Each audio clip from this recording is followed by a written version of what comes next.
Today, we become legends.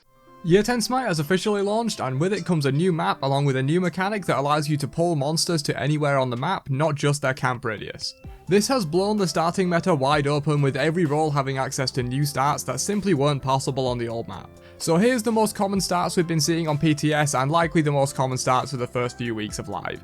There's no guarantee these are the absolute best or will be the meta forever, but these were the most common I've seen and are pretty efficient. So the first bundle of 2 stats is by far the closest to a quote meta start I've found on the PTS. If you're unsure what to do day 1, these 2 are your best bet. For the solo or fire giant side of the map, each role being jungle, mid and solo will start at their respective buff. On spawn, they'll pull their buff without using their clear ability over to the happy XP camp in the center. Once all 3 buffs and the XP camp have been pulled together, all 3 players dump their kits onto the group, grab their respective buff from the ground, and then head to lane or the jungle respectively. This start gets all 3 roles level 2 after this mega clear of 4 camps. It's not the absolute most efficient start since triple splitting is inherently less efficient than duo splitting, but all 3 players having level 2 after this is probably the most safe and reliable start I've seen for solo side.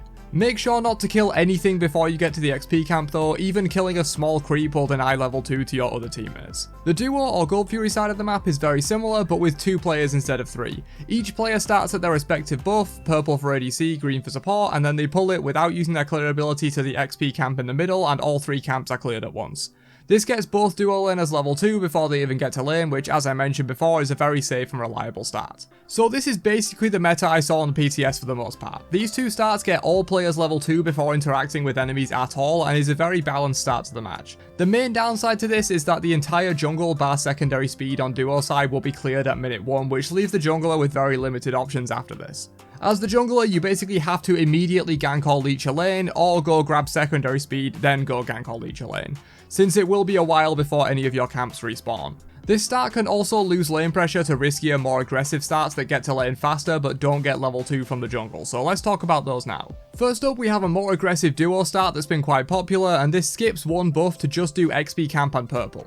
So the support would pull XP camp over to purple while the ADC starts that, and then they both clear together. This start doesn't get level 2 for duo, but they do get to lane way faster than the triple camp start, as there's less to clear and you're closer to lane at the end of it, and you can use that pressure to still hit level 2 pretty quickly in lane. This is a bit riskier but could become more common as pressure becomes more valuable when the meta is more optimized. Similarly, there is an alternate start on solo side as well, which involves the solo laner pulling back camps to blue buff and clearing both of those at once. Similar to the alternate duo start, this gets you to lane faster since you're closer to the lane after clearing and you can get pressure this way. For mid and jungle here it's somewhat similar. They pull red and speed together, clearing both, mid then heads to lane which will be significantly faster than the quad camp start and can give mid better pressure early. The jungler then heads over to duo side speed buff and clears that, which gives him level 2.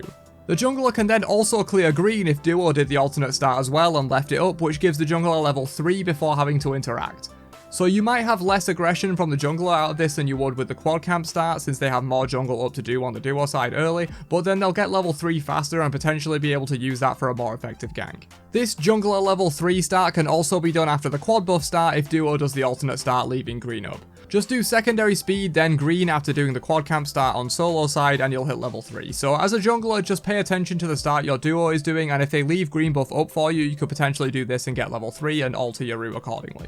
A quick note that regardless of start, junglers will be around lanes much quicker this year as opposed to previous seasons. Especially with the quad camp start, junglers can literally come to mid or solo alongside their laner, so just be mindful of early mid and solo ganks. I don't want to see any of you guys getting first blooded on wave 1 to a jungle gank. I've been there and done that, it's not fun. But with that said, those are the most common starts I've seen on PTS so far. If you're unsure day 1, just use the quad camp start for solo side or the triple camp start for duo side. This is likely to be the most common start for all roles on launch as it's very safe and easy to understand. If you're feeling a bit more spicy though, you can try the alternate starts I've shown here to get more pressure, catch some people out, or get an early level 3 jungler. We'll see what actually emerges as the most common start, but these should get you going in the new Year 10 map. Have a great day, and peace out you nerds.